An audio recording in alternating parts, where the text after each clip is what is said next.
नोवा agritech limited नया IPO. पहले मैं टारगेट दे दूं, 80 और 90 का टारगेट के लिए स्टॉक को ले सकते हैं।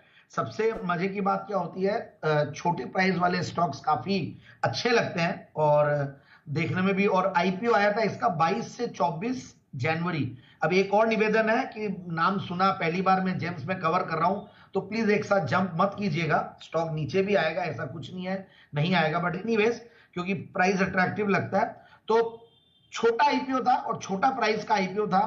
113 टाइम्स ये सब्सक्राइब हुआ था और साल की शुरुआत में आया था 22 से 24 जनवरी और लिस्टिंग 55 रुपए पे हुआ था और उसके बाद थोड़ा वैसे ही चला, सुस्त चला, थोड़ा करेक्ट भी हुआ, बट येट अपने इश्यू प्राइस के शायद नीचे नहीं गया कभी भी। तो ये एक बहुत बढ़िया चीज थी। और अब मुझे ये कंपनी क्यों बढ़िया लगती है, मैं उसके थोड़ी रीजनिंग देता हूं। तो आईपीओ में तो पता चली गया, रिस्पॉन्स से समझ में आ जाता है कि आईपीओ को एक्सेप्ट किया और एग्री थीम वाली कंपनियां चलेगी, ऐसा एक बजट का समय भी है। तो मेरा बजट माई पिक जो अनिल जी जो मैं नहीं दे पाऊंगा क्योंकि 9.25 और 9.30 बैक टू बैक होगा, तो मैं देखा कि ऐसा ही स्टॉक देते जो मेरा बजट माई पिक भी चल जाए और जेम्स का काम भी हो जाए, सो दो में एक काम हो जाए।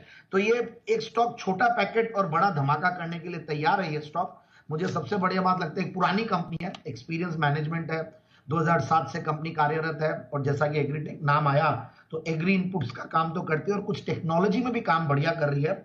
जो काम बेसिकली हम देखते हैं आजकल स्टार्टअप्स और ये सब करते हैं तो उनको अच्छी वैल्यूएशंस और अच्छे वो मिल जाते हैं। तो ये इनका एक ड्रोन्स का एक प्रोडक्ट है नोवा एग्रीबॉट, विच इज लाइक मेरे काफी इंप्रेस की।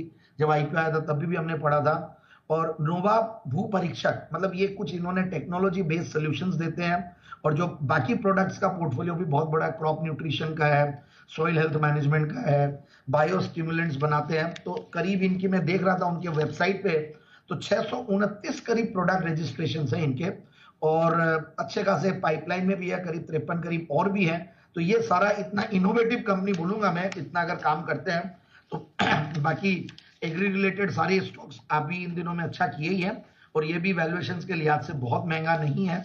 और मैं रेटिंग्स भी देख रहा था, रेटिंग्स में बहुत स्ट्रांग नहीं बोलूंगा, ठीक ठाक से रेटिंग्स बोलूंगा, बट ये आगे जो काम करने वाली है कंपनी, जो इनोवेटिव काम कर रही है और एग्री में है, तो मुझे लगता है कि आगे अच्छा चलना चाहिए। और अब मैं आता हूं फंडामेंटल्स पे। तो 22 का रिटर्न ऑन कैपिटल एम्प्लॉयड है, रिटर्न ऑन इक्विटी भी 22% की है और पिछले अगर आप 3 साल के प्रॉफिट की कैगर देखें तो 65% है। बट कई बार होता है कि आईपीओ के पहले, मैं ये नहीं बोलूंगा कि ये कंपनी करी और वो करी है, बट देखते हैं कि काफी परफॉर्मेंस में एक साथ ग्रोथ आती है, कैगर बहुत ज्यादा रहता है। तो मैं इसलिए 5 साल की भी देखा तो वो 42% है और 16-17% की सेल्स की ग्रोथ रही है। और क्वार्टरली नंबर्स भी देख रहा था तो क्वार्टरली नंबर्स बढ़िया है।